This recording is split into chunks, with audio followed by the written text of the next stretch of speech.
Іс-әрекеттік тұғыр баланың психикалық дамуының қозғаушы күштері мен себептері туралы. Жоспар. Психика дамуының әлеуметтік тарихи шартталуы, әлеуметтік орта мен тұқым қуалаушылықтың рөлі жайында, қарым-қатынастың рөлі, іс-әрекеттің рөлі, жетекші іс-әрекет ұғымы. Психика дамуының әлеуметтік тарихи шартталуы. Психиканың әлеуметтік тарихи шартталуының қағидасы Леонтьевтің, Элькониннің, Запорожецтің, Гальпериннің еңбектерінде дамуын тапты. Жануарлар әлеміндегі психикалық даму үздіксіз даму әрі сапалы серпмелі кезеңдерді қамтитын бір тұтас диалектикалық үдеріс болып табылады. Психиканың филогенезінде дамуының мұрагерлігі адам психикасының сапалы ерекшелігімен, адам онтогенезінің айрықша белгілерімен үйлеседі. Іс-әрекеттік тұғыр психиканың ерекшеліктері мен даму субъектінің тіршілік әрекетінің сипатымен байланысты. Психологияда дамудың екі түрі қарастырылады.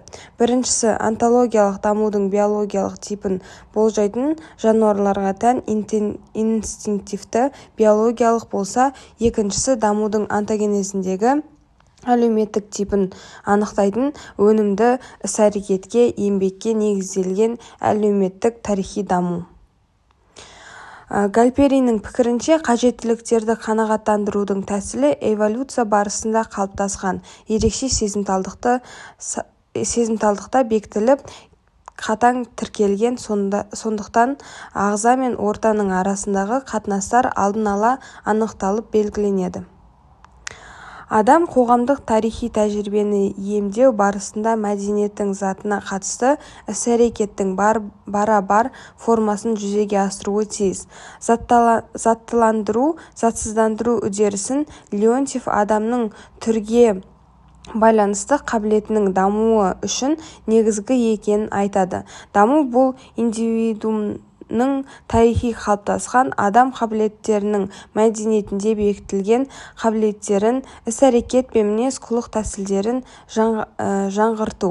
Мәдени тәжірибе баланың ересекпен қарым-қатынасында және ынтымақтастықта адам қабілеттердің дамуы мен заттыландыруына бағытталған белсенді заттық іс-әрекетінде жүзеге асырылады. Адамға тән жаңа дамудың маңызды сипаттары төмендегідей болады. Даму әлеуметтік мәдени тәжірибені меңгеру ретінде, даму жеңіс ретінде, жануарларға тән бейімделу типіндегі дамуды адамға тән жеңу типі бойынша даму орын басады. Әлеуметтік орта мен тұқым қуалаушылық рөлі жайында. Әлеуметтік орта субъект меңгеруі тиіс адамға тән тектік қабілеттерді қамтитын барлық материалдарды және де рухани құндылықтар қамтылған дамудың бастауы ретінде түсіндіріледі. Мінез қалып жинақталған әлеуметтік іс-әрекеттің тәжірибесін адамға тән психикалық қабілеттер мен қасиеттердің идеалды үлгілерін бейнелеу ретінде анықталады. Адамның психикалық дамуы үшін органикалық тұқым қуалаушылықтың қажеттілігі. Біріншісі, жоғарғы приматтарда адамға тән қабілеттерді қалыптастыру мақсатында оларды тәрбиелеу жөніндегі тәжірибелермен. Екіншісі, тұқым қуалаушылық зақымданғанда психиканың дамудың бұзылуымен дәлелденеді. Кемістіктерді түзету және де орын толтыру мүмкіндіктері шексіз емес. Көптеген генетикалық аурулар онтогенездің қайтарымсыз бұзылуына әкеп соғады. Қарым-қатынастың рөлі. Баланың психикалық дамуындағы қарым-қатынастың мәні төмендегідей деректермен дәлелденеді. Қарым-қатынас жетіспеушілігінің және де әлеуметтік депривацияның баланың дамуына ықпалымен, балалардың жануарлармен тәрбиеленуімен, адамдармен қарым-қатынас болмаса, даму да болмайды. Соқыр мылқау балалардың тәрбиесімен дәлелденуде. Егер осындай бала тәрбиесінің әлеуметтік жағдайынан тыс қалатын болса, оның интеллектісінің сақталғанына қарамастан ақыл-ойының терең кемістігіне әкелуі мүмкін. Тәрбиенің арнайы жүйесі толыққанды дамуды қамтамасыз ете алады. Лисина бойынша қарым-қатынастың туғаннан 7 дейінгі жас шамасын сипаттайтын негізгі 4 түрі. Біріншісі, жағдаяттық тұлғалық 2 және де 6 айда. Сипаттамалары ересектің мейірімді назарына мұқтаж болу қажеттіліктерін қанағаттандырады. Қатынастың негізгі құралдары экспрессивті мимикалық. Екіншісі, жағдаяттық іскер 6 айдан 3 жасқа дейін. Ересекпен ынтымақтастықты қалау қажеттілігін жүзеге асырады. Заттық іс-әрекетке байланысты жетекші мотив іскер мотив болып табылады. 1 жасқа дейінгі қарым-қатынас құралдары көбінде заттық әрекетшіл, 1 жастан кейін вербалды болып табылады. Үшіншісі, жағдаяттан тыс танымдық 3-5 жас.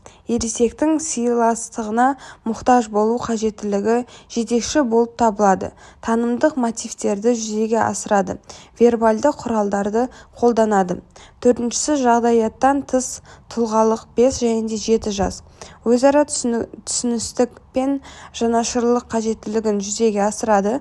Қарым-қатынас мотиві серіктесімен тұлғааралық қатынастарды орнату. Қарым-қатынас құралдары вербалды болып табылады. Іс-әрекеттің рөлі жетекші іс-әрекет ұғымы. Леонтьев баланың психикалық дамуын ең алдымен баланың әлеуметтік қатынастар жүйесіндегі орнын есепке ала отыра, оның іс-әрекетін талдаудан бастап зерттеу қажет. Адамның дамуы әлеуметтік мәдени тәрбиені меңгеру түрінде жүреді. Іс-әрекет дамудың қозғаушы күші, өйткені интериоризацияланып психикалық қызметке айналатын құрылым тек іс-әрекетте ғана алғаш рет туындайды. Леонтьев жетекші іс-әрекеттің негізгі 3 белгісін көрсетеді. Олар психикалық үдерістердің тұлғаның жаңадан пайда болған элементтері. Бірі, болашақта жетекші іс-әрекетке айналатын іс-әрекеттің жаңаша түрлерінің пайда болуы және де дамуы. Басқаша айтқанда, жетекші іс-әрекет іс-әрекеттің жаңа түрлерінің пайда болуына түрткі болады.